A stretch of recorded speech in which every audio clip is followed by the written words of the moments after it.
Hello and welcome to South Dakota Focus, a COVID-19 special. I'm Stephanie Rissler. South Dakotans have a lot of questions about the coronavirus.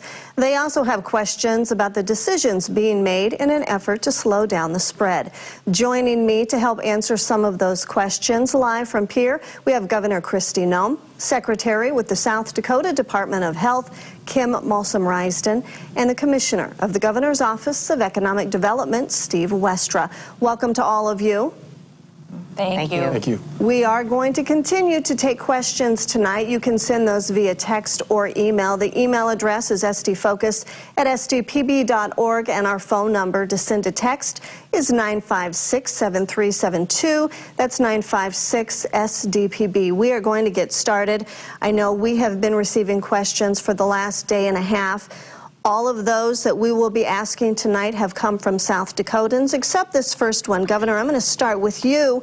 You shared some encouraging news today with South Dakota during your press conference.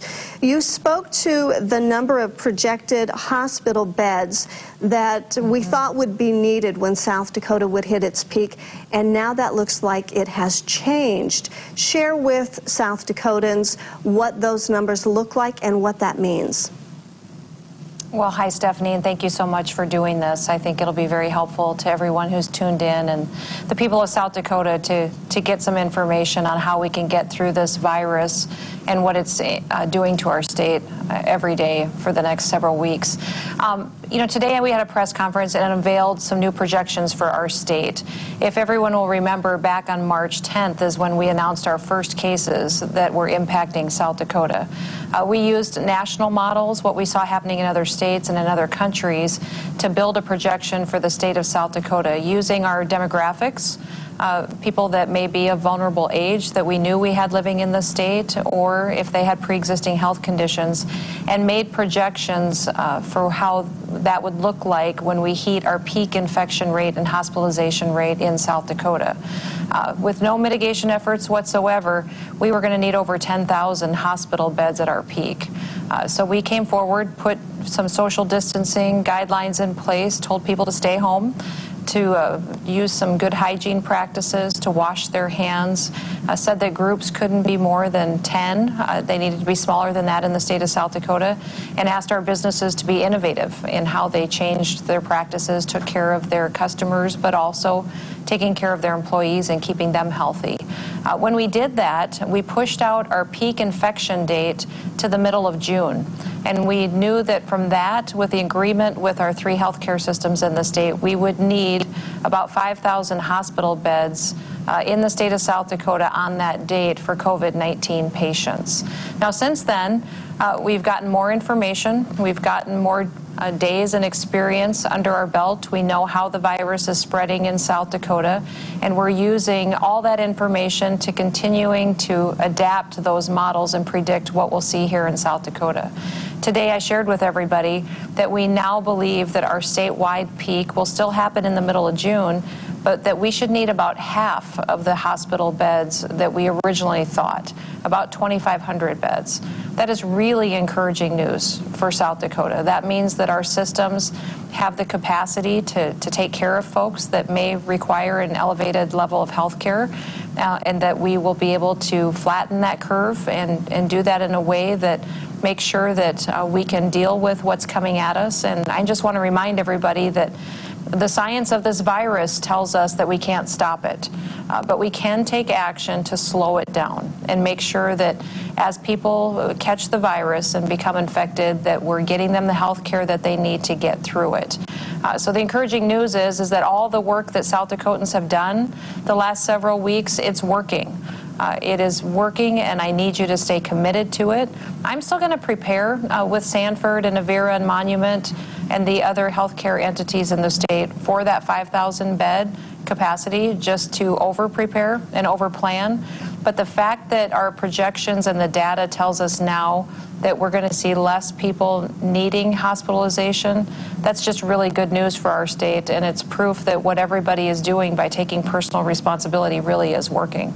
Governor, before I get into some of those top questions that have come in over the last 24 hours, Many folks have questions about the decisions that you and other state leaders have made so far.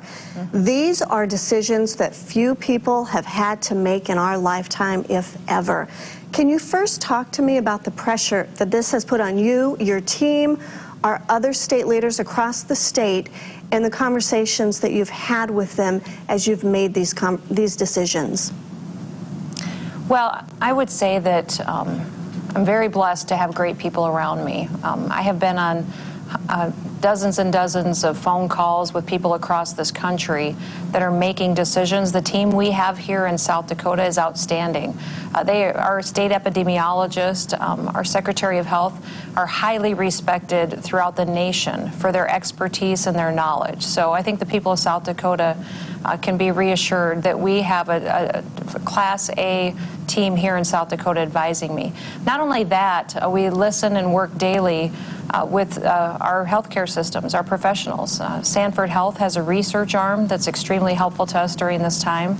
Vera has a comprehensive knowledge of how to go out and deliver telehealth services and to get out on the ground and care for people, not just in their healthcare needs, but their mental health care needs, which is what we're facing in South Dakota as well through this virus.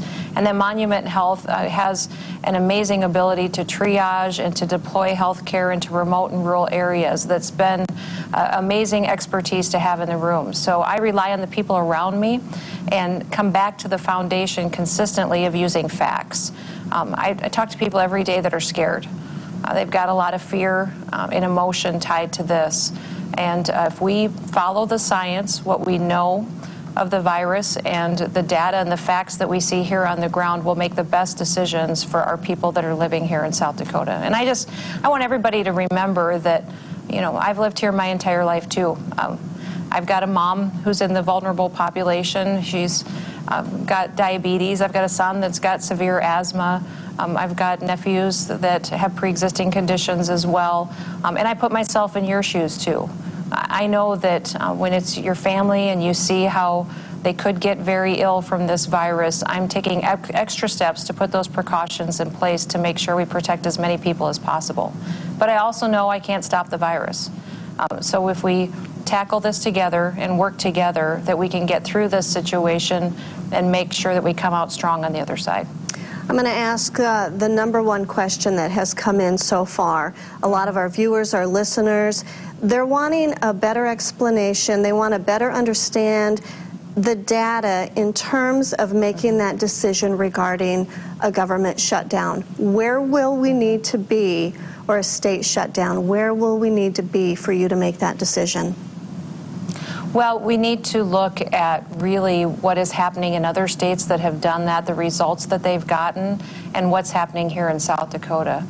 We have seen such an outstanding call to action among the people of South Dakota that we actually have more people staying home than many of the other states that have put in shelter-in-place orders and have put together directives to tell people they can't leave their homes. The way people have stepped up in South Dakota and taken it seriously has been phenomenal, and it's made all the difference in the world. I haven't seen a data set that has told me that it is necessary. I will tell folks that it's not that I'm not teachable and that I'm not listening to people. I am. And I'm talking to other governors several times every day. I'm talking to experts that have looked at other countries and constantly doing research on what are the best mitigation measures and what's really working.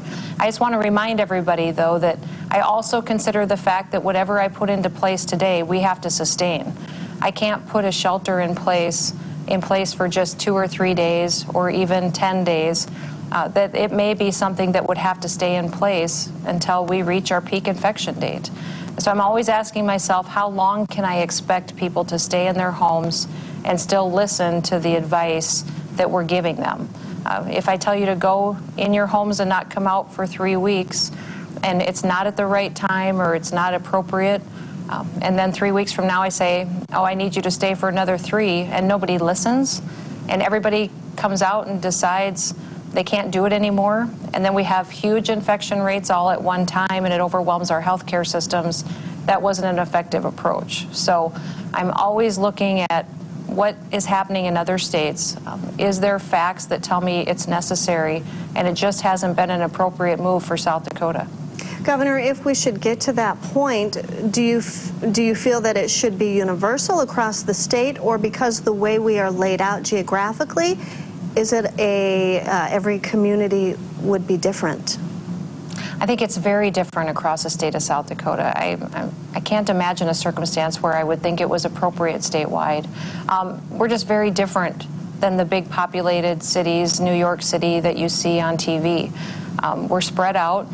There's a lot more open space here in South Dakota. And even though New York City is not like Lemon, South Dakota, Sioux Falls isn't like Faith either. And so I think we need targeted approaches of things that actually work for that community and what reflects that community's needs. That's the viewpoint that I'm looking at every single county, every single city, every single township in this state. All right, I want to move to Secretary Malsom Rysden. Let's bring our viewers and listeners up to date on those latest positive cases in South Dakota. And Secretary, even our recoveries, those numbers are just as important. What can you tell us? Sure. Well, as of today, we have 1,168 positive cases in the state. Many of those are associated with the Smithfield outbreak, and I know we'll probably be talking about that later as well. But it is important to keep in mind that people do recover from COVID. About 80% of people that contract COVID are going to have mild symptoms or maybe even no symptoms whatsoever. And so people do get better. We've got over 330 people that have recovered. And so that's the good news. We've also seen a relatively low rate of hospitalization. And that's also good news, and that's what's helping to contribute towards the new numbers that the governor announced today. So COVID can be very, very serious for some people, but the majority of people do get better. They can stay at home. They can do the right thing to not infect other people, and that's going to be really key to us getting through this. Secretary, we've had several questions come in about taking care of themselves and the best advice now that those numbers are going up. I imagine people are really going to start paying attention to how to better care for themselves. Your best advice? Sure. It is the message that we've been giving since the beginning, and that is wash your hands. Wash your hands very often. In my family, we're kind of joking, if our hands aren't chapped, then we're probably not washing our hands enough, because you come into contact with a lot of different things in the course of a day. Keep your environment clean. Wipe down things that you touch a lot at your house, in your car. Common sense things like that can go a long way. The number one thing people can do is maintain social distancing. And that means staying away from other people, keeping good distance between you and others. We know that this virus spreads primarily through respiratory droplets from person to person. And so that comes from things like sneezes or coughs. And so if you do have to sneeze or cough, use a tissue. Again, good common sense. But really staying away from people is going to be the number one thing that we can do. I think it's one thing to say, stay away from people. It's another thing to do that in your everyday life. And so, I would challenge people to think about what you do over the course of a week, and let's see what we can do to reduce the times that you come into contact with other people, even by just another 25%, because those things are going to make a difference. When you go to the gas station, pay at the pump. Don't go into the store and come into contact with another person. Limit the times that you have to go grocery shopping during the course of a week.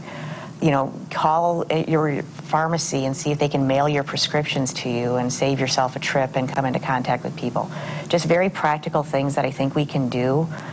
They might be a little bit inconvenient for us at this time, but over time, reducing our contacts with others will really help the transmission of this disease. So first and foremost, that's what I would say. If you have symptoms, if you think you're sick, don't go to your clinic or to the emergency room. Please call ahead. Our providers, they're going to walk you through, what's going on with you. They will give you advice on what you can do. We're seeing a big surge in video visits and telehealth. Staying out of those clinic settings is really important for staying away from sick people as well. If you do need to be tested, your provider will help you understand, what you need to do to get that testing. So please just call ahead if you do have symptoms. So the biggest message there is, again, minimize your contact with other people, practice good social distancing, wash your hands often, clean your environment. There's a recommendation from the CDC to wear masks, and so that would be another thing people can do to help reduce the spread. So lots of things people can do. I'd encourage people to go to covid.sd.gov for more tips and more information. Secretary, real quick, and I don't know if this is for you or if the governor would rather take it, but it's about the Care19 app. This is the voluntary app that will help individuals track their whereabouts. How many people do we have so far that are utilizing this app, and are we finding it helpful? Stephanie, I can speak to that one. We developed this app with the help of the North Dakota governor and some contacts that he had. And it's an app specifically designed for folks to download on their iPhone. It'll be ready for an Android by the end of this week, but they can download and it will start tracking where they have gone so that if they do test positive for COVID-19 in the future, we have all that historical data to utilize to protect other people and stop the spread. So this app is extremely helpful. North Dakota is the first state to use it. We are the second one. We have about 12,000 people that are using it today. But I need every single South Dakotan to go out there and to download this app. It's called Care19. It's in your app store. It's free of charge. It's all voluntary, and it is anonymous, and all of the information will be destroyed when we're through the situation that we're in. But right now what happens is when somebody tests positive, our Department of Health staff do contact tracing. That means they call up that individual. They say, where have you been in recent days? Who have you talked to? What places were you walking by, and try to contact every single person that they potentially exposed to the virus while they were in their days previous to testing positive. That takes a lot of time. And then those individuals that they did expose to the virus, they call them and visit with them and see where they have been and where they have traveled or people that they've been exposed to as well. And it takes hours and hours. If someone would just download this app, turn on their location services, that would allow us to immediately have all of that information and utilize it to keep people home and isolated when they could be contagious and help stop the spread and slow it down in those areas. So that's why it would be so helpful if every person in the state of South Dakota that has the capability would download that app and turn on those location services. It would make a world of difference for saving us time.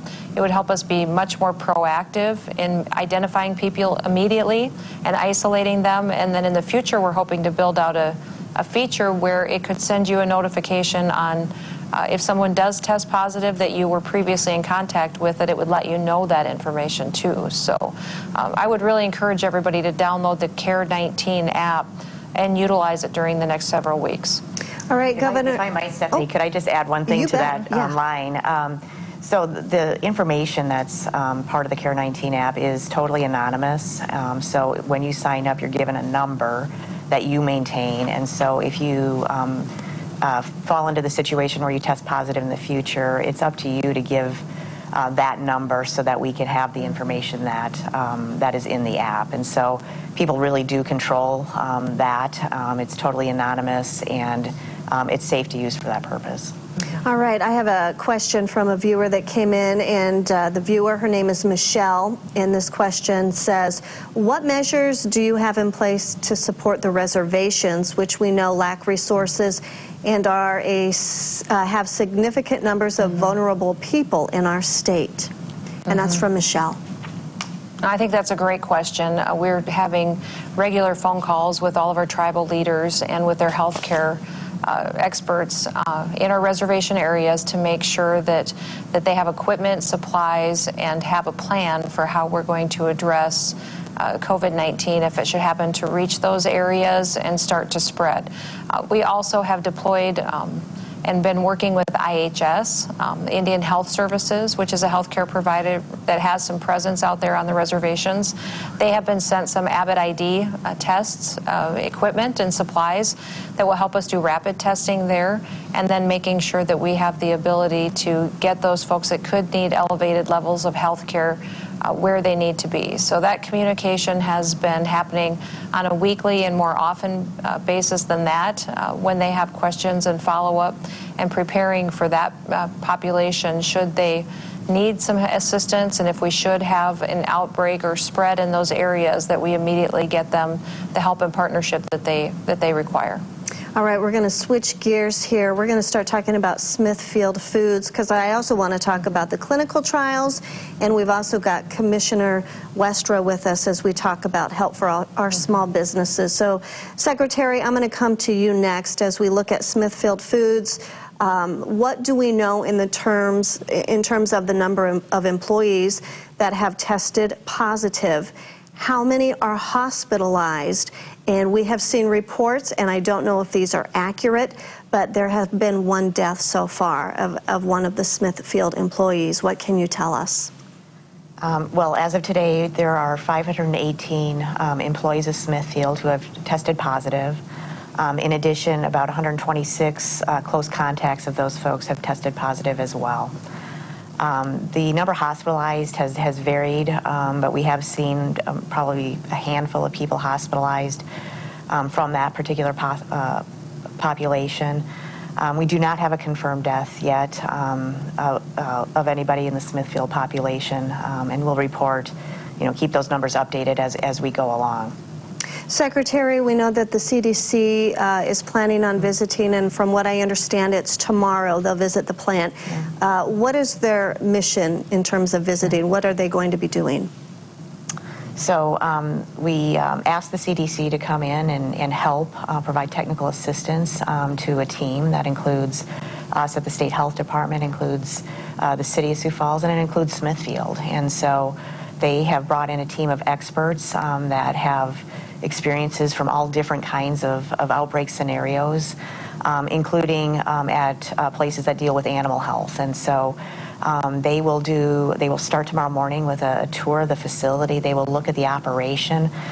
They call it from truck to truck. That's from the time that trucks bring in animals to the time product is actually leaving the facility. And they will look at every single process involved with that, look at the workspace, look at the ways that people can be protected, look at the things that Smithfield has actually put into place and that the things that they're working on right now.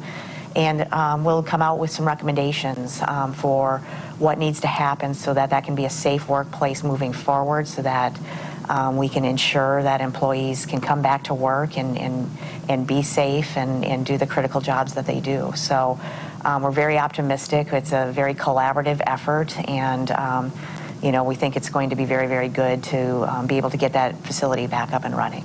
So, Governor, maybe this next question is for you. Do we have a timeline in terms of when we'd like to see that plant up and running?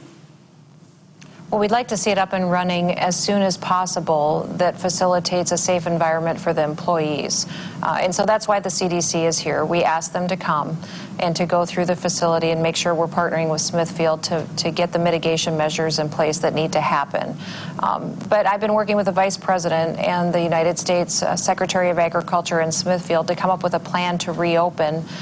Once we have the protective equipment for employees in place and sanitizing stations, we have those protective measures in place, and we also have given the employees a time to heal and be ready to come back to work. That plant will be up and running. I think it's important for people in South Dakota to recognize how important that plant is to our country. It's a critical infrastructure plant, which means it needs to be running for our national security and for our food supply. It's one of the biggest pork processing plants in the nation, and it feeds a lot of people in this country. And so regardless of if businesses were shut down or if they were open, this plant would have been running regardless because of the importance it provides to our country and our food supply chain. So when we get this up and running shortly with a plan that the CDC agrees to with Smithfield, with the Secretary of Agriculture and state and local leaders, it'll be for the benefit of not just our state and the people that work there, but also for our country. Governor, those employees that are waiting to go back to work, are they being compensated right now? They are. Smithfield is paying them for 2 weeks, and obviously paying those that are sick and in quarantine as well. So they've really stepped up to make sure that they're compensating those employees, and have been communicating with them on a regular basis. And there's been a lot of folks on the ground in Sioux Falls as well, with nonprofits and other entities that are helping those employees and their families as well during this time. To have so many of them impacted has been, a really difficult thing for that community and for that company. It's been great to see all the partners come alongside them to make sure that they're taking care of them while we're focusing on getting that plant back online. Governor, one of the questions that came in a number of different ways has to deal with whether or not the state, the Department of Health, worked with the plants or any other large employees early on to make sure that they were following CDC guidelines. Is that something that typically is done? Was that done in this case? It was. We worked with every business in the state to make sure they were aware of CDC guidelines, and I'll let Kim talk a little bit to how that communication happened. But it's important for people in the state to know that we started preparing for this virus back in January. The Department of Health started to look at plans for when it got here, how we would make sure we were communicating with families and with businesses. We came forward and opened our Emergency Operations Center back in February, and then fully staffed it in the next week or two after that to make sure that we were ready and prepared before the virus reached South Dakota. When we had our first case on March 10th, that's when you saw us take action with executive orders that allowed us to make sure that the entire population was informed on how we would go forward in our day-to-day life. But I'll let Kim talk a little bit about the specific guidance that's given to businesses in the state so that they're well informed on the recommendations that come out of the CDC and what we're asking them to do. All right, Secretary. Sure. So the CDC has put out guidance in a lot of different areas, and again, we keep all of that accessible to folks on the covid.sd.gov website, so I encourage people to look for that out there. But early on, as the business guidance was coming out, we worked with partners across the state, including the Retailers Association, the South Dakota Chamber of Commerce, and other groups to help us reach businesses across the state so they knew what they should be doing to protect their workers. We also can give guidance in terms of how to use PPE, how to get PPE, and PPE is personal protective equipment that is going to play a role for some businesses in terms of keeping their workers safe. Now, when we're doing, when we're working on positive cases and we're understanding kind of the situation around those positive cases, we will often work with employers in that kind of a situation to understand if a positive person has maybe exposed other people. In those situations, then we would talk specifically with that employer about some of the practices that they have, some of the things that they can do to protect their workforce, and provide guidance in those particular situations. And when we started to see cases at Smithfield, we were in communication with them, understanding just how they were screening employees and how they were excluding employees that were possibly symptomatic, and just some of those kinds of practices that can contribute towards the health of their workers. I'm going to send this next one to the governor before we start talking about the clinical trials. Governor, Smithfield's situation and many other situations across the country are starting to impact agriculture negatively. Mm-hmm. It is our state's #1 industry. What conversations are you having with ag leaders right now to help us get through this? Yeah, this is a very difficult situation for our agriculture industry. We have a lot of hog farmers and producers that send their commodities to this plant. Any disruption in the system does great damage to them financially, and even in planning and how their operation will work for the coming months ahead. So we've been talking with them about how quickly we can get this plant back up and online safely, and they're concerned to get that date locked down. That's why we brought in the Vice President. That's why we've been talking with the Secretary of Agriculture to see how much more quickly we can get the inspections done, get the equipment on hand so this plant can get back up and running. I had a conference call with the pork producers here in South Dakota yesterday and talked through how we ended up here, how we're dealing with the virus, taking care of the employees, and what we can do to get operations running smoothly again. And they're anxious. We're also working on ways that we can maybe help coordinate with them other markets that may be available, other resources we could bring forward, ways that we could help them deal with their inventory and supply chain. So that's all things that the economic development team is working on with our agriculture producers to make sure that we can keep their operations going, especially in light of the huge economic impacts we're seeing in our state and across the country. This virus has absolutely devastated our economy. And when I talk about our economy, I'm talking about our small businesses and our farmers in South Dakota. It's the mom and pop shops on Main Street in our small towns. It's the gas stations, the little grocery stores. And for us in South Dakota, if you lose that grocery store, it could be 50, 60 miles to the closest grocery store that's available for that family. So we've not only been working with the ag producers, we've also been working with a lot of small businesses to get them help to get them through the next several months. All right, we're going to switch gears now. I'm going to start with Secretary Malsom Ryston on this. We're going to talk about the hydroxychloroquine clinical trials in South Dakota. Secretary, it was announced that South Dakota will implement a statewide clinical trial for potential coronavirus treatment. It was mentioned that we thought that some South Dakotans had started in this trial already. Do we know if they have started and how they're doing? So, hydroxychloroquine, I'm not going to say that right. It's hard to say. We've had a lot of abbreviations. Yeah. We're going to call it hydroxy. There we go. Hydroxychloroquine has been used and and is used today in certain situations. So doctors are prescribing that. It's used for other conditions as well as for the potential treatment of COVID-19. And so we've had some questions about, will having this study in South Dakota interfere with other people that need this drug? And the answer to that is no. The drug that Governor Noem advocated that we get out of the Strategic National Stockpile will be used for this study, and that is outside of the normal drug supply chain. So anybody else that's using this drug for other reasons will not experience any problems continuing to get the drug.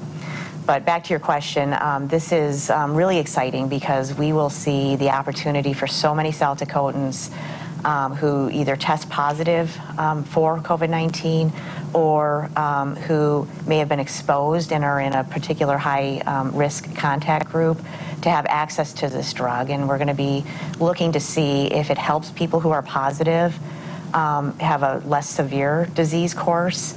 Can we keep people that are in the hospital off of ventilators, as an example? Does it reduce the length of stay that people need to be in the hospital if they get this drug? If a person is not positive but is a healthcare worker who's exposed, and so that's a high priority population for us, could this drug in fact keep them from developing COVID? So we're going to be looking at a lot of different angles of this treatment, and the fact that it's a statewide study will allow thousands of South Dakotans to participate. So that's really, really exciting.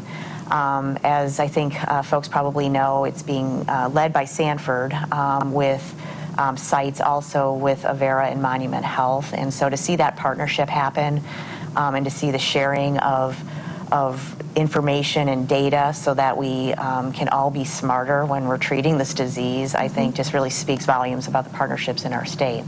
Now, so some people will perhaps have been treated with hydroxy up to this point if they've been COVID positive. The trials themselves, though, have not yet started. So we're in the final stages of putting some final things into place for that to be able to happen. There are some review processes that need to happen to make sure that the study is done with safety measures and those kinds of things in place. And so those are being finalized right now. And we hope to see people enrolled very, very soon, potentially even towards the end of next week. Secretary, we've got a lot of folks. They're interested in learning more. They have questions. I want to make sure I get this correct. briefly, is there a two-part component to this, one for inpatient and outpatient, and then a second for those hospital workers and high-risk individuals? Is that correct? That's absolutely correct. Okay. So the first group are those folks that are positive, who would be getting the hydroxychloroquine for treatment purposes. And so that could apply to people that are both inpatient and also outpatient. The second group are those people who are not positive, so they are negative, but they've been exposed to somebody who's been positive. And the two groups that we're targeting there are those healthcare workers, who again are at high risk, and then other high-risk close contacts of positive people. So that could be perhaps a caretaker or a household member of somebody who's tested positive. The people in those two parts who are negative, that will be the randomized placebo-controlled part of the study. So some people will get the drug and some people will not, and then we'll see if there's a benefit to this drug in preventing the disease. Okay. Governor, I'm going to ask you a question, and then I want to switch gears and really start talking about our economy and bring in Commissioner Westra. One of the questions came in, they did not leave their name, but what they say is our healthcare systems in South Dakota, they are amazing. Why do you believe that they are best suited for driving the first statewide world pandemic research study versus world-recognized institutions such as the Mayo Clinic, Harvard, Stanford, Oregon Health, etc.? So any comments for folks out there that recognize how great our medical facilities are, but they're questioning why us versus others? Well, there's a couple of reasons. First of all, Stanford Health is world-renowned. They're highly recognized around the world for the investments that they're making into research and finding solutions to a lot of our biggest healthcare challenges. To have them leading this is phenomenal. I also think that South Dakota is the only state that could have possibly done this. To get three healthcare systems to work together and partner in something like this is really unprecedented. And then to have a small population like we do, to where we can implement something like this statewide, and then to have a state government and a governor who supports it so much that we're willing to partner in it, and then be able to get a relationship with the federal government that when you call them up and pick up the phone and say, I need 1.2 million doses of hydroxy, and they literally get it here within 2 days, that just wouldn't happen in any other state. So I think that's what's pretty special about South Dakota, is that we now have an opportunity not only to help our people get through this virus better and keep them healthier, and literally try and use this therapeutic to help get them out of hospitals quicker, to keep them out of the ICU, to try to get them off of vents. We also have the opportunity to do research here that could give us solutions to how we deal with this virus for months and years to come. COVID-19 is going to be with us for a while. We need solutions for how to treat it, and we need a vaccine. And this is South Dakota stepping up to say we're willing to put the work in and to put the time in and use this as an opportunity to help our people, but also to conduct the research that's necessary to help our country and the world. All right, I want to now switch to Commissioner Steve Westra. Commissioner, I apologize it took me so long to get to you. We've got a lot of questions for you as well. A lot of small businesses out there, they're worried, they're struggling. Let's talk about Governor Noem's Small Business Relief Fund. It's now available for those businesses to help them make ends meet. There's been some question about the eligibility requirements. What can you tell us? Well, thank you, Stephanie, and that is correct. Governor Noem's Small Business Relief Fund is something that has essentially been rolled out just within the last couple of weeks. It was something that was introduced during veto day in the South Dakota legislature. Both chambers overwhelmingly supported it, and the governor signed that bill the very next day, so where the governor's Office of Economic Development could start rolling the plan in place and getting it out there. And we had it online for our small businesses in the state of South Dakota within 3 days from the time that the governor had signed that. I'll also share with you that in that time that we've had it out there, we've had hundreds of applicants applying for it. So we know that the need is there. It is a program that small businesses in the state of South Dakota in $5,000 increments can be applying for, from on the low side of $5,000 all the way up to $75,000. And so we're seeing an incredible amount of applicants coming in for it. We have deployed our entire GOED staff to be working and communicating with all of our businesses here in the state of South Dakota so that they fully understand what is available to them, both on the state and also on the federal side. So, Commissioner, you talk about the large number of applicants that are coming in. How will it be determined who receives the assistance? Well, the main thing that we're looking at on it is the fact that we want to make sure that the key indicator is that they were economically injured due to the COVID-19 pandemic that we're experiencing right now in the state. And so businesses that have a track record that was successful right up until March, and they can show us that they have been economically impacted, are the candidates that we are working with closely. And those are the criteria that we're really looking at, is beginning in March, those companies that have been negatively impacted. I'll just share with you, whether you're looking at the hospitality industry, and when I talk about that, it's both restaurant, hotels.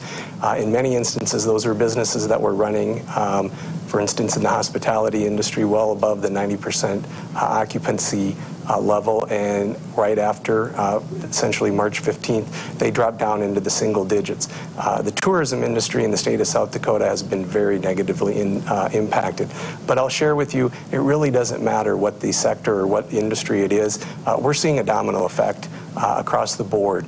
And the stories are heartbreaking that we hear on a regular basis from business owners, not only that are impacting the owner themselves, but the impact of the employees that these employers look at as a part of their family. And these are businesses that don't see their revenue down by 30 or 40%, but rather they have completely seen their business shut down. The doors are locked. They're very fearful about what the future looks like, trying to figure out when they're going to have the ability to get back into a normal business routine or cycle. And so the stories are heartbreaking that are out there. And so Governor Noem's Small Business Relief Fund has been getting a lot of attention. We're also on the federal side looking at the Paycheck Protection Program, which we are encouraging all businesses, no matter what the size is here in the state of South Dakota, to be applying for that. That is a program that will help keep our employees employed, and that's really at the end of the day what we all want to be doing. And that is a program that I will tell you the state of South Dakota's banking community or small lenders have just done an outstanding job. I'm so appreciative of the partnership that the Governor's Office of Economic Development has created with them, but the hard work that they're doing to get these applicants processed and get it out there so that the money can be deployed, so that these business owners can have a little bit of relief over the next couple of months. Because keep in mind, just as last April, or as April 1st was a time period of when rents are due, utilities are due, healthcare premiums are due, we're going to be approaching another critical day here coming up on May 1st. And so these businesses have zero revenue coming in right now. And so these programs are critical for their survival. I understand, and first and foremost, as the governor has made clear, caring for the sick and the vulnerable right now is our top priority. But we are really working with our businesses to try and help them innovate in this time of a very unique business climate that we're all experiencing. Commissioner, do we have any word on a turnaround time? They fill out their application, your team looks at it. When could they receive some of those funds? Yeah, great question. And that was the whole reason for Governor Noem's Small Business Relief Fund and what the thought process was around it. We know that on the federal side, some things are taking longer to be rolled out. I'm proud to say that under the Governor's Economic or Small Business Relief Fund, in many instances, we're getting those turned around in well under a week from the time that we receive it. We're trying to assign a business development rep or a community development rep with the Governor's Office of Economic Development to work really side by side with all of our businesses here in the state of South Dakota Dakota. And as long as we can get those applicants or applications processed in a fashion where everything is filled out correctly, we can really move rather quickly. And that was by design, and that's what the governor's intention was of deploying that $10.5 million for that fund to help these small businesses while they seek other avenues out there so that they can continue to operate once we get through this pandemic. Commissioner, we've had a lot of emails come in, and they're more personal stories, business owners that are struggling. One of those, and I don't know if you have an answer for her, and I'm going to paraphrase her question. Her name is Sierra. She opened a business in Brookings, and because of the date that she opened it, she does not qualify for any of the loans, and all of the employees were laid off because of the date that they opened. Is there any help for folks like this because maybe their business didn't start on time, they were a new business? What advice do you have for folks like Sierra? Great question, and because it's difficult to know all of the details that are related to Sierra's situation. What I can tell you is on the Governor Noem Small Business Relief Fund, as long as they were in business by March 1st, they can be applying for that fund. As far as the PPP program on the federal side, I would still encourage her to be looking at that. There's other avenues within the CARE Act that Sierra can be looking at as well too. And for instance, within the CARES Act, there is a $10,000 grant that can actually be paid out within 3 days that these small businesses, possibly like hers, could be able to be participating in. So I'm going to go back to the governor. Governor, we are starting to hear rumblings of getting our economy moving again. But there are also concerns and fears that we don't want to move too fast. What are your thoughts on this? Well, I think we hear other states really talking about that. We're in a unique position here in South Dakota because we gave some time to our businesses to innovate, to change their business practices so that they could remain open if they adhered to the guidance that we put out in my executive order, if they made sure they accounted for social distancing, if they kept groups under the size of 10.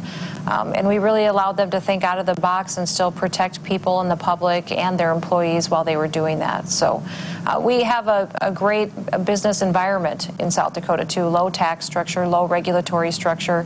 I've waived a lot of the regulations that are required to do business in South Dakota during this time. That should help us stand up our economy quicker. So this is very difficult. We've been absolutely devastated. Their revenues have been wiped out, and they're extremely challenged. But we're in a better position than many of these states because of the environment we've created here and the fact that we've given flexibility to our businesses to innovate and to survive. So we're going to keep our foot on the gas on the plan that we laid out a couple of weeks ago. We're going to keep the same mitigation measures in place that I encouraged everybody to do. I need people to stay home. I need them, if they're sick, to call their doctor. They need to be practicing social distancing. If they do all that, if they take personal responsibility to do that, we will come out of this virus and take care of our communities and our people and be ready to get our economy and our small businesses rolling again right away. Governor, speaking of our economy, we had several questions come in regarding this summer, some of our big events such as Sturgis, the fair. They're wanting to know if there's discussion about stopping those at this point, or is it too early to tell? You know, we have not made a decision on like the South Dakota State Fair or the rally because they're far enough into the future that we still think there might be an opportunity there to still conduct those events, maybe with some changes or some different elements to them than what they've had in the past. But, you know, our peak date for the state still looks like it's in mid-June. I'll say that because of the Smithfield hotspot that we have, Sioux Falls will peak sooner than that. We think their peak infection date and the date that they would need the most hospital beds will be the middle of May. So that's sped up a little bit because of what we see going on there. So each community will be a little bit different on where they're at for infections, and we're hoping that we continue to get encouraging news.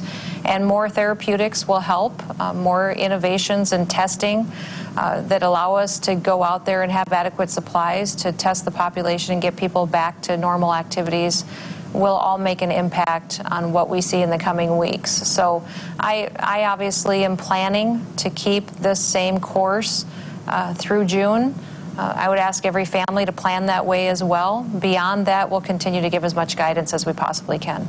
I know we've only got a few minutes left. I want to ask a couple questions from viewers. Secretary, this next one is for you, and their question is, what are your emergency preparedness or emergency response plans for rural areas? What can small communities like Lemon, like Bison, McIntosh, Faith expect when this virus infects the communities?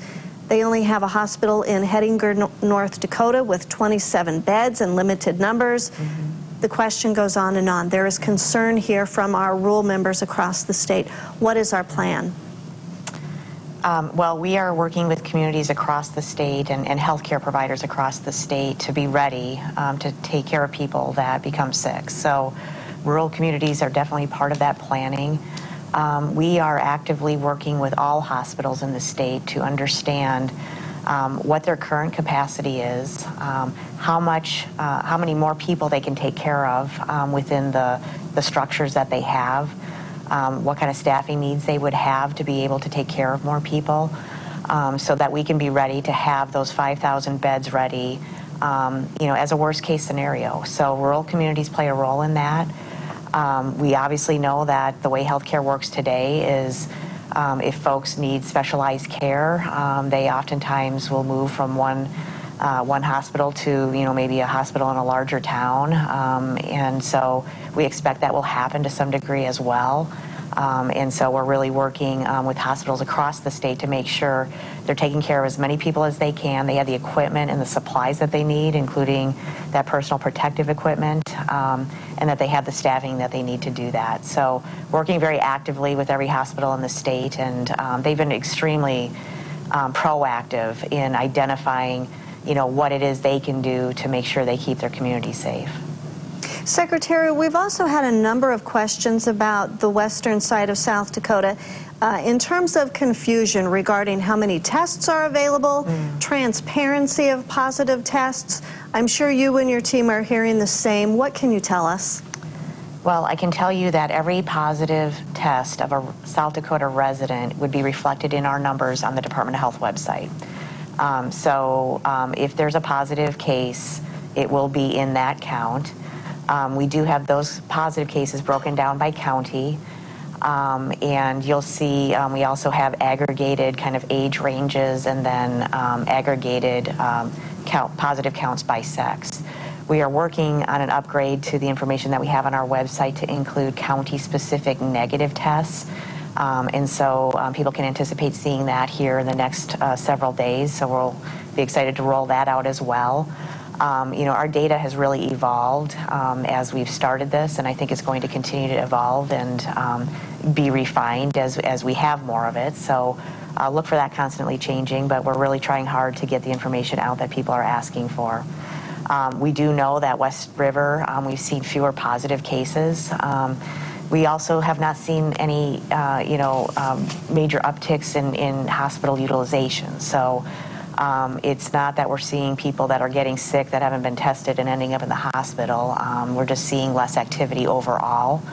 However, we do, I think the governor mentioned this earlier, we're really trying hard to get more testing out in those communities. And the other part of the announcement today was the deployment of some rapid testing machines that we got at the state level. We are deploying several of those to West River communities to help increase the testing capacity of those communities. All right, very good. Governor, I'm going to come to you. We've had a few more questions come in, and maybe the Secretary can answer. It has to do with the hydroxy clinical testing trial that we're going to be doing. Some folks are a little concerned. They are looking at this as South Dakota may be a guinea pig for this, and if there are complications in the future, who will be responsible or liable for anything that would come from that? Well, this entire clinical trial will be voluntary. It's something that a patient will decide with their doctor. So there's nothing that anyone would have to participate in that didn't want to. We're just making it available to the public, which I think is of benefit to our state and our population to have more options as we go into this very uncertain time, to give them the option of a therapeutic that they could try to fight off this virus as they're going through it, especially to those that I visited with that are elderly, that they have a pre-existing health condition that could make catching this virus extremely detrimental to their health. They're feeling reassured that they now have an option that they didn't have before. So that's one of the reasons that I'm confident in what we're doing. And it's also because we have all of our healthcare systems that said, yes, absolutely, we back it, we will do it. We think this is a real option for our people in South Dakota. This is something that Sanford Health brought to us that I said, yes, let's do it.